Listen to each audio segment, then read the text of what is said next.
The approval of an additional 100 kilometers to the highway highlights the government's dedication to improving transportation infrastructure throughout Nigeria, notably passing through Edo State. Political figures, such as Shogun Shumi from the PDP, have expressed strong support for this initiative, lauding it as a visionary step that reflects Nigeria's progress and aspirations.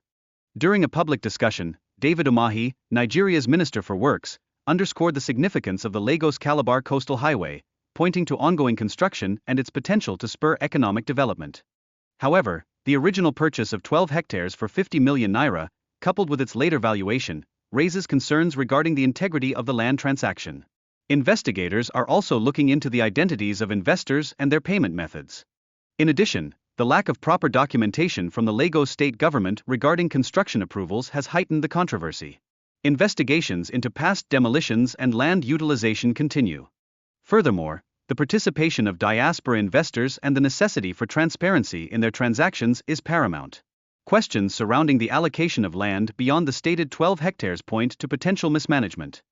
Investors have voiced their eagerness to convene and address concerns regarding the coastal highway project, stressing the importance of open communication and transparency throughout the process. In this context, the government aims to support genuine investors, countering claims that could jeopardize the project's credibility while fostering a favorable investment climate. Questions surrounding the cost per kilometer of the highway and the financial management of loans acquired for the project underscore the need for accountability and transparency in government expenditure.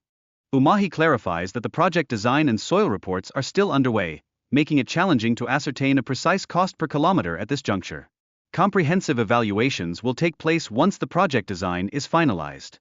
In response to inquiries about the use of a Dutch bank loan, Minister Umahi states that funds are disbursed based on the work completed, with payments contingent upon project certification, thereby ensuring accountability. Moreover, Umahi brings attention to the condition of existing federal roads in Nigeria, questioning the historical neglect of these crucial routes, and affirms that they require significant maintenance and upgrades. A commitment to employing reinforced concrete technology in road construction enhances the durability and longevity of the infrastructure, aiming to mitigate past issues related to road quality. The President's vision extends beyond 4 legacy projects, including numerous significant highways and routes across Nigeria, each regarded as a vital investment towards national infrastructure enhancement. In an effort to promote transparency, the government has established a system enabling citizens to track road project progress and report concerns. This initiative involves state commissioners and major TV stations, striving to engage the public in monitoring infrastructure developments. One of the landmark projects of President Bola Ahmed Tinubu's government since he became president is the Lagos-Calabar Coastal Highway. The federal government has recently approved an additional 100 kilometers to the coastal highway so that it can pass through Edo State. This brings the total length of the highway to 800 kilometers and the number of states covered to 9. David Umahi, Nigeria's Minister for Works, disclosed this last week at an Independence Gala night hosted by the Edo at the State Villa, Benin City, on October 1, 2025. Yesterday, a chieftain of the People's Democratic Party, PDP, Shogun Shumi, commended the Lagos-Calabar Coastal Highway project, describing it as a fantastic vision and a totally wide infrastructural initiative that reflects a renewed sense of progress and ambition for Nigeria. Joining us on this show to discuss the progress so far on the ongoing construction is David Umahi, Nigeria's Minister for Works. Good morning, Minister Umahi, and thank you for joining us on the morning show. Hello, sir. Can you hear us now from the Lagos studio? And my brother, friend. Good morning, my very honorable minister. Good morning to you, sir. Okay, Honorable Minister, you've been talking a lot about the Tinubu administration's achievements in the area of infrastructure. Most recently, you were in Edo State, and you talked about, look, the Lagos-Calabar Highway even being extended. Now, just take us through, the infrastructural with regard to roads achievement of the Tinubu administration, which was a major item in President Tinubu's October 1 Independence Day address. What's the update? What's the latest situation for the benefit of our viewers worldwide? Hello, sir. I don't know why this is disconnecting. I heard Abati briefly and it cut off. Abati, can you hear me? Yes, very clearly now. I was just asking about update on infrastructure and achievements of the administration, which you have been talking about. Yeah, before I go into that, Dr. Bati, oh my God. Go ahead, sir. We can hear you. Well, now, before I go into that, Dr. Bati, Maya, and Rufai, I want to say, talk briefly on the Lagos-Calabar Coastal Highway because I listened to, the PDP chieftain that came on this program yesterday about this time, Otumba Shegun Showemi, and I was very displeased with a number of damaging information that Rufai dished out to the public. And I feel that it's very important that I clear such damaging information. Rufai was very wrong when he said that I was struggling to give figures on Lagos-Calabar Coastal Highway cost.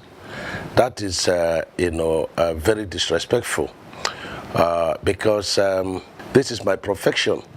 And I was in your studio, Dr. Abate, and I ran the figures from the basis takeoff sheets and arrive at the cost. Now, what Rufai is asking me to do is to give him cost per kilometer from Section 1 at Ahmad Bello Way in Lagos down to Cross River, Calabar. And that is very unfortunate because he wants to learn engineering from the back door. There is no two sections or even within a road project, even where there are no challenges, that you can get a cost of 1 kilometer the same with the cost of the other kilometer.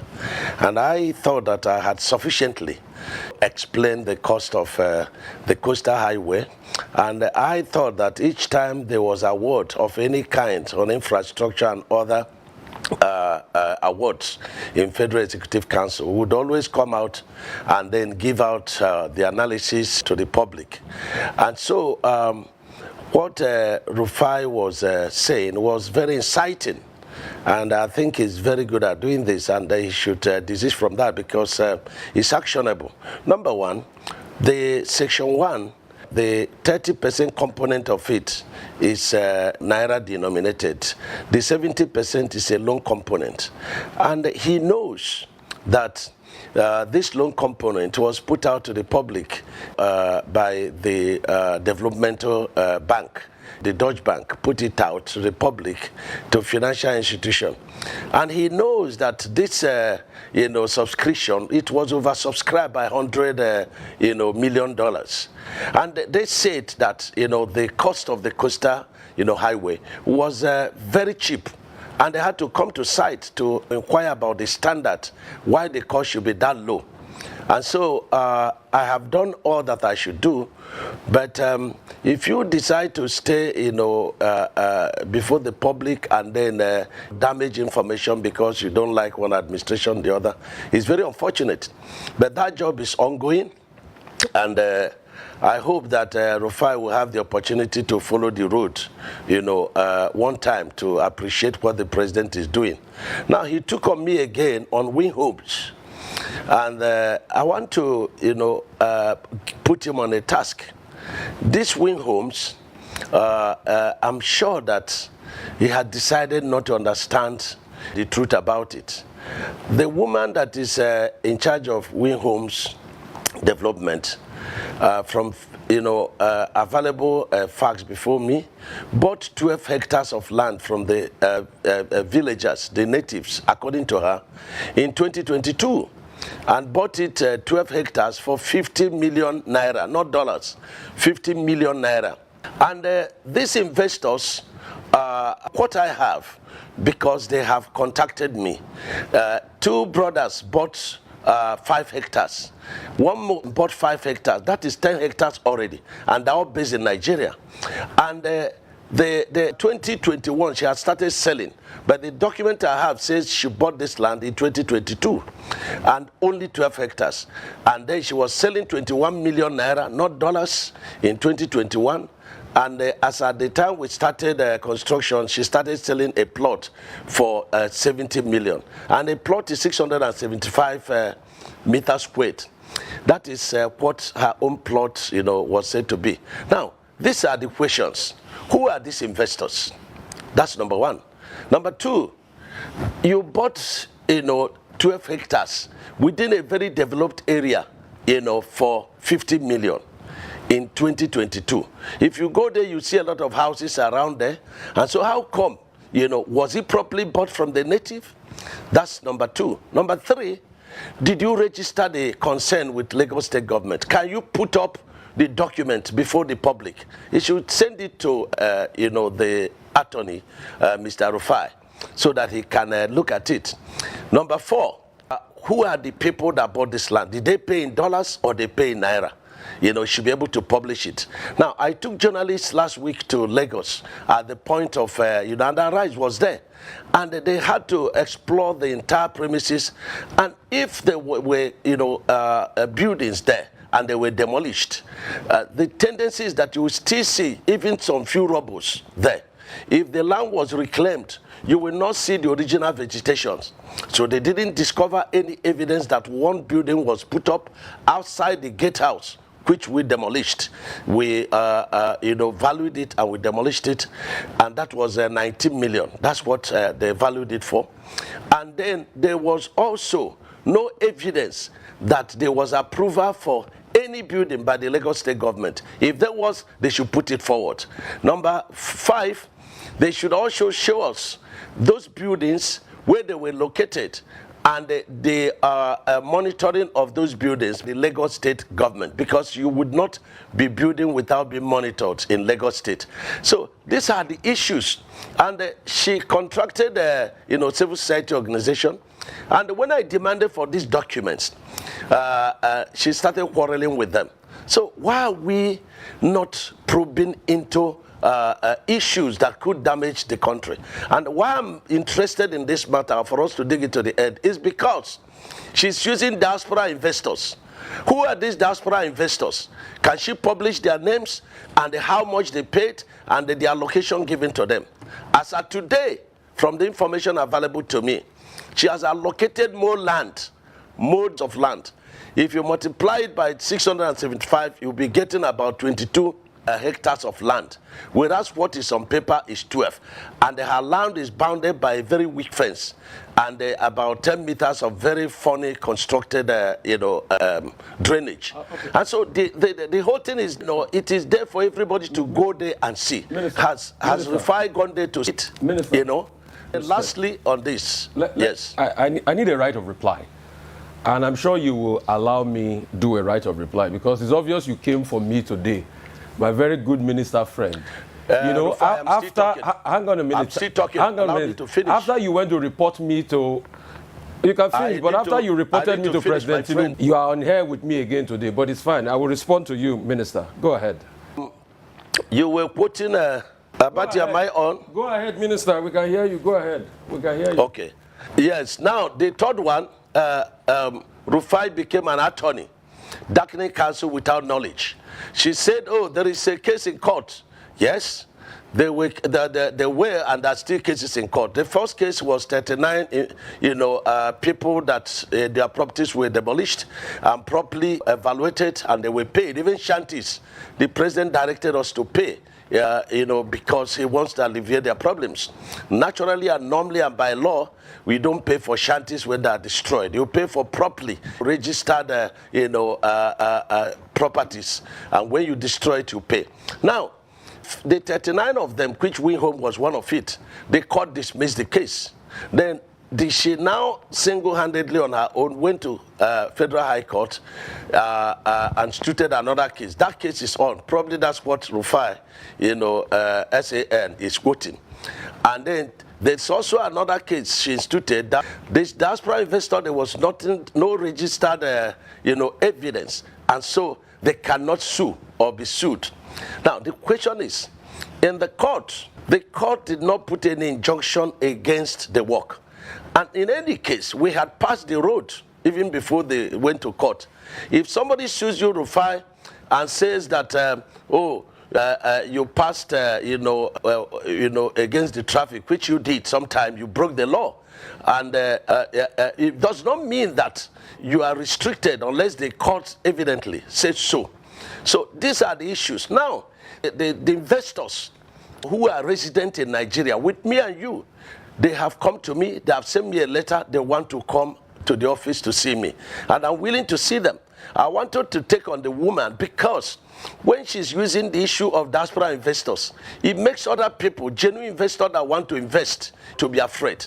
This government is very friendly with diaspora people, and so we wouldn't allow her to use the name and damage the administration. So I had wanted EFCC to come into the case, DGSSS and police, and even the Interpol. But I have left it to the investors. When they come, they are willing to do that, they will process it. So these are the issues about the coastal highway. But notwithstanding, the coastal highway is going on very well, very competitive.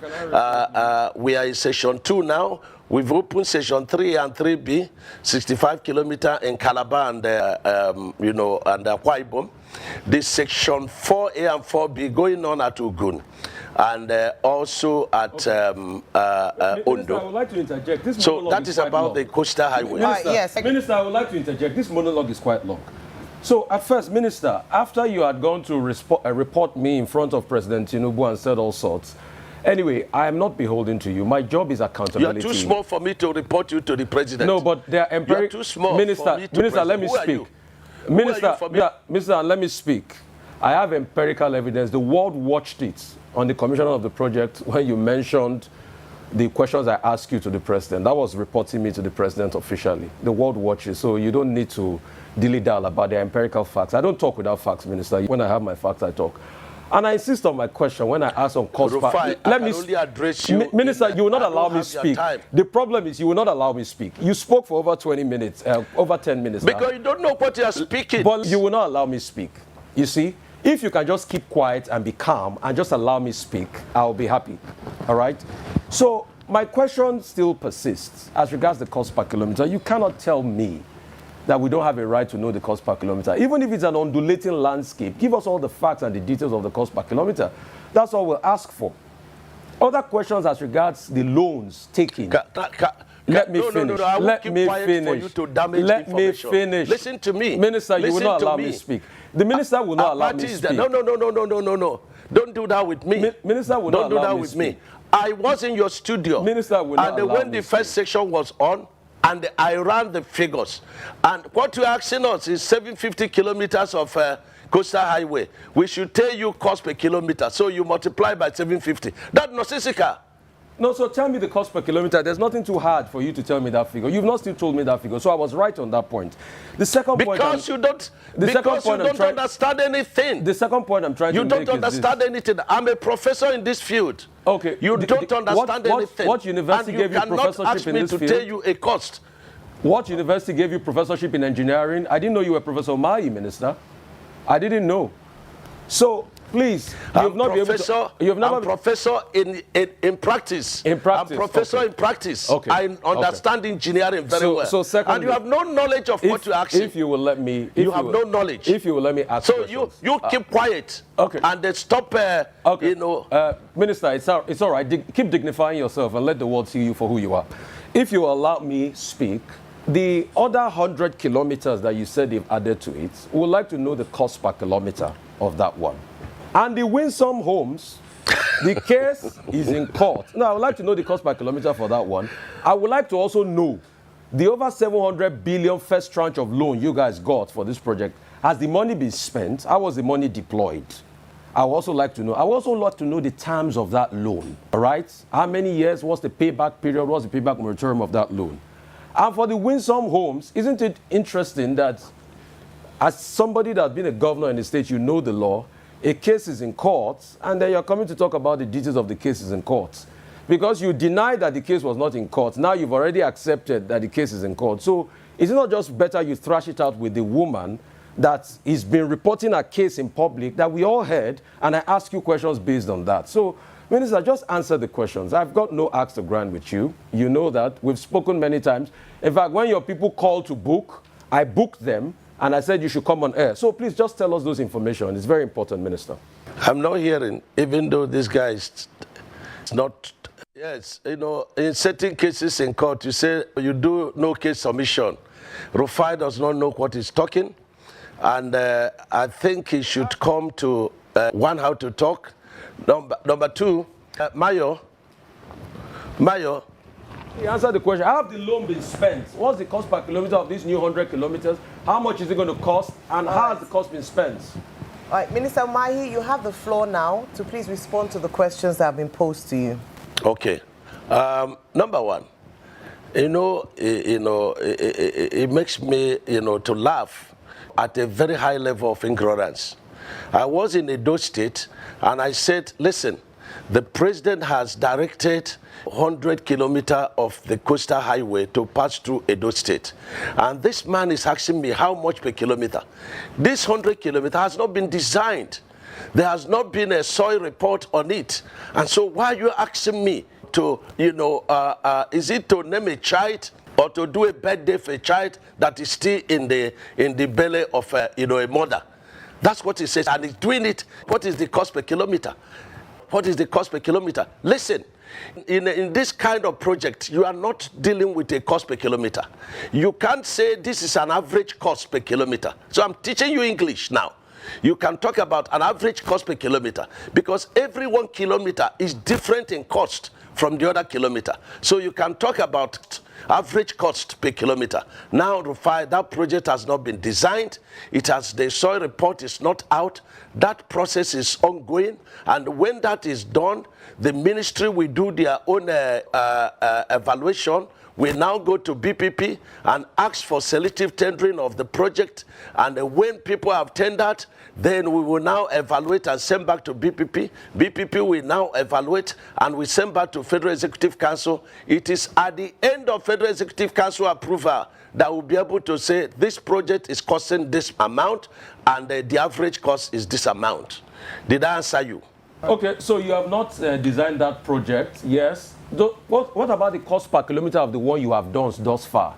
Can you also tell us the details of the cost per kilometer and the over 700 billion Dutch bank loan? Can you also tell us more about that? Has that loan been used? What part of that loan have been used? And what are the terms of that loan? Yes, these are elementary questions. And, it makes no sense.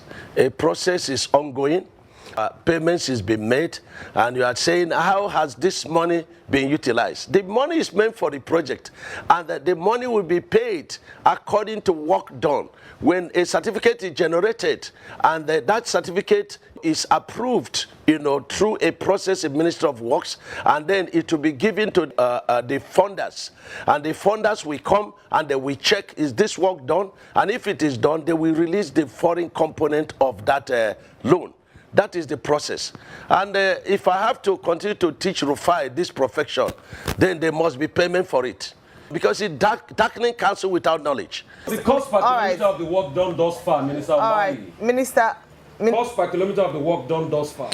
This is elementary. How can you be asking for cost per kilometer in the process of construction? No, Mayo, hold on. Okay. Let me explain something to him. We have very limited time, so I would like to interject here. When I ask my question, then you can marry all of them together, please. Thank you. And I just wanted to mention... Explain. No, you will explain, sir. No. That's why I'm coming. I want to ask my question. Thank you so much. The reason why we are asking is that we are speaking on behalf of the Nigerian people. So it's not necessarily to one person. It is speaking to the Nigerian people. Now, the question I'd like to ask is beyond the Lagos-Calabar Coastal Highway, which this administration has been very proud of. There are also questions around existing federal roads in Nigeria and the state of existing federal roads in Nigeria. So some of them have been tagged as death traps. And it would be great to hear your thoughts around the Lokoja, Okene, Okbela, Auchi, Ewu Expressway, for instance, the Ewu, Uromi, Agbo corridors. So these federal roads beyond the Lagos-Calabar Coastal Highway, what are your plans in terms of maintenance, in terms of fixing, so that we don't lose Nigerians on these roads as a result of the state of them? Thank you, Mayo. Can you... Yeah, we can hear you. This, yeah, it's very good question and it's very useful. and it's a question to help the country. Number one, we've been in office about 2 years plus, and every part of this country, the federal route is calling for attention. And the question is, were this road destroyed to this level just within the past 2 years that Mr. President came in office? Number two, where were all of us, all these years that these roads were damaged to this level? And a man came on board divinely, and he had decided not to construct roads, but to build roads. I was in Ewu the other day, and the governor of Edo State doing very, very well. And he has said, look, you have constructed part of this Ewu Abo road. We want to take part of it to construct, to help the president. And I was there physically to, hand it over to him. The process of procurement is ongoing. And, very soon, before the month of November, work will get, started there. I was also on the Benin to Warri route. We have 3 sections there. There's section done by Levant, very poorly, done in terms of, very slow pace of work, but very good quality work. And we have terminated that job because nothing meaningful was going on there. So we terminated it, and graciously, the governor of Edo State has taken about 31 kilometers of that. The remaining 23 kilometers is a bit stable. And then we get to Give section. That is an MPC, funded project. And the president has given a marching order. All these projects should continue, even though an MPC are pulled out of the funding. And that project is ongoing. You have the other section that is done by SKCC, which is from the boundary of Benin to Delta. So let me put it this way. The president is tackling and decisively all the very major projects within the economic corridor. You cannot say of any particular route that is within the economic corridor of the nation that the president is not doing. Some people were writing about East West Road. There are about 7 contracts going on in East West Road, and they are all very well being executed. And mind you, we are not constructing roads. We are building roads. If roads were built like what the president is doing now, and we have had roads that could last for 50 to 100 years, we will not be in this mess. And so the reinforced concrete technology the president brought to bear is such to guarantee that when road is constructed, the road could last between 50 and 100 years. Now, tell me, when we came on board, which section of the country, federal road, that had 100 kilometers of road that you could ply on without having a challenge? And so the president is doing a lot, apart from the 4 legacy projects, even though they are connecting. And these 4 legacy projects, they are investment-driven projects. For example, the Section 1 of Lagos-Calabar Coastal Highway, there are a lot of people that want to come and give the whole money that was used in doing the project and take up the project and then toll it. So is it Abuja-Kano project that is ongoing, about 725 billion? That project is ongoing, sections 1, 2, and 3. Is it the project Enugu to Onitsha project? It's ongoing. Is it Port Harcourt to Enugu project? It's ongoing. Is it Sokoto to Zamfara, to Katsina and Kaduna? It's ongoing. So there is no section Minister of the but it takes time. Minister Umahi, yes. Very quickly, thank you so much. Is there a website or any platform that Nigerians can track the progress on roads and also report perhaps some of these, because I recall that recently someone had made a video and you responded quite swiftly. Is there a platform that Nigerians can take pictures, eyewitness reports of bad roads or federal roads, and where they can also track these projects that you're talking about? Mayo, yes, we have a website, and we have directed the governors of each state to deploy the state commissioners so that they will monitor what we are doing. And I have directed that in this major project, we should list out major TV stations that will be able to go and be part of the operation. They will video the operation, they will video the method statement, and then deploy to the social media. So they can go to our website, and so we begin to download the operations to the distance, not only for the public to track the progress of works, but also to enable our young engineers to also learn. Those who may not be able to do the IT on site, they will also be able to learn. So these are ongoing. And we are starting a process that is going to outlive all of us. And that is by building a road that is properly constructed. And you can see it. When I said that the coastal route is so beautiful, and that, you know, if it's this beautiful, I don't know how the street of heaven will be like. And I expect my friend like Rufai not to defy the law, and so that he will make heaven alongside with us. On that note, you have not answered the cost per kilometer question. It's just a shame. But to tell this man that, you know, cost per kilometer of road that the section completed, there's nothing like that. In the road project construction, you may finish a pavement, you have not done the drainage. You may finish drainage, you have not done the solar light. So there's nothing like cost per kilometer until it is fully finished before you can know. And the Rufai, the word is average cost, not cost per kilometer, average cost. Next time, try and use it. Okay, on that note, Honorable Minister, Senator David Umahi would like